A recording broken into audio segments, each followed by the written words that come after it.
जय हिंद। सक्षमता परीक्षा पास शिक्षकों की काउंसलिंग।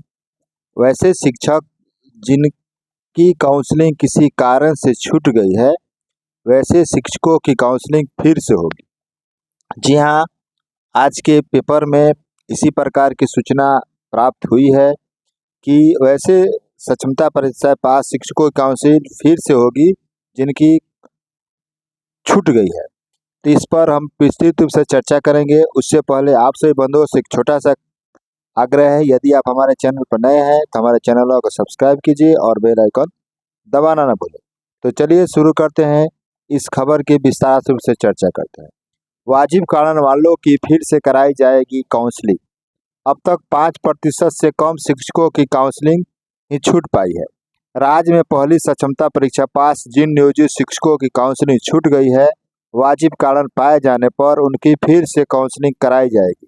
शिक्षा विभाग के आधिकारिक सूत्रों की माने तो अपने लिए तय शेड्यूल में अब तक काउंसलिंग नहीं करा पाने वाले शिक्षकों की संख्या 5% से कम है। वाजिब कारण वाले ऐसे शिक्षकों की काउंसलिंग सितंबर में कराई जाएगी, इसलिए कि वर्तमान में चल रही काउंसलिंग का शेड्यूल 31 अगस्त तक तय है। उसके बाद ही काउंसलिंग से वंचित रहने वाले शिक्षकों की काउंसलिंग की तिथि फिर से शेड्यूल जारी कर अंतिम रूप से मौका दिया जाएगा। पहली सक्षमता परीक्षा पास में 1,87,818 शिक्षक उत्तीर्ण हुए हैं। उनकी काउंसलिंग के अगस्त से उनके आवंटित जिले के DRCC में चल रही है। अब तक शेखपुरा एवं शिवहर जिले में काउंसलिंग समाप्त हो चुकी है। पहले ही दिन शिक्षकों के पुस्तकालयों की काउंसलिंग शुरू हुई और इस तरह से पूरे बिहार में काउंसलिंग की प्रक्रिया चालू है। काउंसलिंग पूर्वाह्न 9 बजे से शाम 5 बजे तक चल रही है। पहला स्लॉट पूर्वाह्न 9 से 10:30 तक, दूसरा स्लॉट 10:30 से 12 बजे तक, तीसरा स्लॉट 12 से 1:30 बजे तक, चौथा स्लॉट 1:30 से 3 बजे तक एवं पांचवा स्लॉट 3 बजे से 4:30 बजे तक अपराह्न तक है।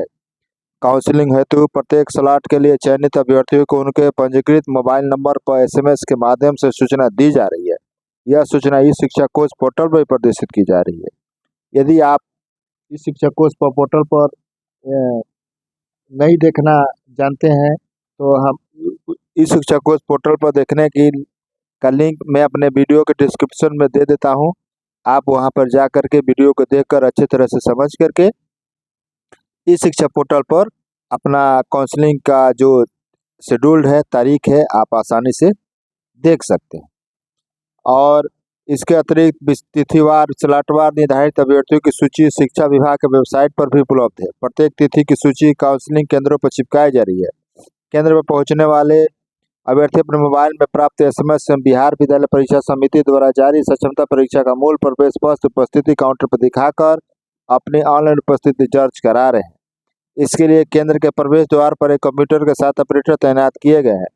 इसके बाद आधार, थंब इम्प्रेशन ऑनलाइन सक्षमता परीक्षा के दौरान लिए गए फोटो से अभ्यर्थी का सत्यापन किया जा रहा है। सत्यापन के दौरान अभ्यर्थी द्वारा अपलोड किए गए प्रमाण पत्र अभिलेख दस्तावेज का मिलान शिक्षक अभ्यर्थी द्वारा प्रस्तुत किए गए प्रमाण पत्र अभिलेख दस्तावेज से किए जा रहे हैं।